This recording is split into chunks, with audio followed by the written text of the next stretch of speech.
waaw balaa ma koy tontu damay ñaanal suma grand Moussa Ndoye yàlla may ko ndam si le 10 mu parce que mu ngi ñuy jàppale ah ñun waa Yaraax dañuy sant yàlla bu baax man boog Moussa Ndoye mu ngi ñuy jàppale ñun ñëpp xam nga di leen ñaanal yàlla may leen ndam Moussa Ndoye Weuz jàmbaar caatu Yaraax Ama bu Yaraax ba si sama patron sax Boy Diop moo war a bëre grand combat maa ngi koy ñaan yàlla may ko ndam Cœur de Lion xam nga ak serpent bu Dalifort tamit wax dëgg yàlla maa ngi leen ñaan yàlla defal ñu ndam di ñaanal Moussa Ndoye tamit yàlla may ko ndam si combat bi mu jëm le 10 ah yàlla na ko yàlla may ndam lu sedd si mbay guy bi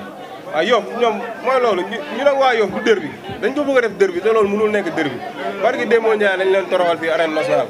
le 23 tamit damay ñëw jaaraat fa rek incha allahu rabi loolu du dër bi incha allahu rabi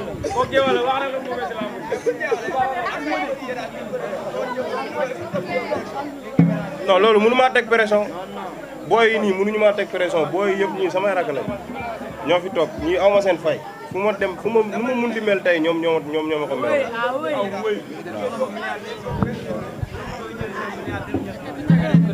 dégg nga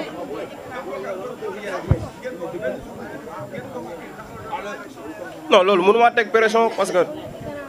man mbëri ma bokkal journée yëpp bokk ak ñoom Yaraax bii damay ñaan yàlla may leen ndam loolu laay ñaan loolu mënuñoo teg pression.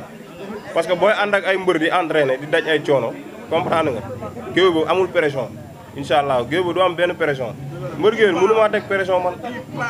ñu ko xaay lebal fu damay bëre ak ñoom kon moom mënu maa teg pression barki Demba Ndiaye dugg si lamb bëgg maa teg pression góor du ma teg pression si àdduna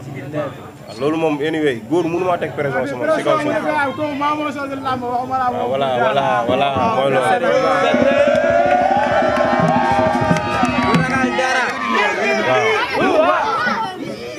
waaw moom nañ ko xaar ren dina bëri si incha allahu rabi ah Papa Laye na ko gars yi xaar ren dina bëri si incha allahu rabi bu soobee yàlla waaw noonu la demee mu ne non incha allahu rabi moom xaw ma ko ëpp doole sa morom mais leen daal xam naa ku gën a daj ay coono si combat bi yàlla na ko yàlla may ndam waaw loolu moom anyway moom kooku doole moom xaw ma ko mën a sama diggante ak moom mais ku gën a daj ay coono yàlla na ko yàlla may ndam incha allah rabbi waaw loolu laa am ci li ma koy wax. mu ne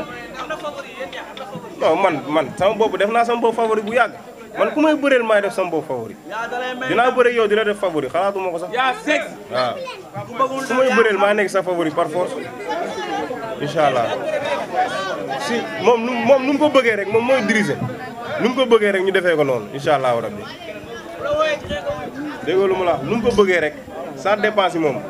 géew ba arbitre bu suuflee ba génn suñu diggante man ak moom ñooy des ci géew bi na wane ngor bu mat sëkk na wane ngor bu mat sëkk ku mun sa morom man bu ma jeekoo bu ma yërëm dama rey parce que man bu ma ko jeekoo du ma ko baal leer laa lay wax su ma jeekoo bu ma yërëm ndax man bu ma ko jeekoo du ma ko baal waaw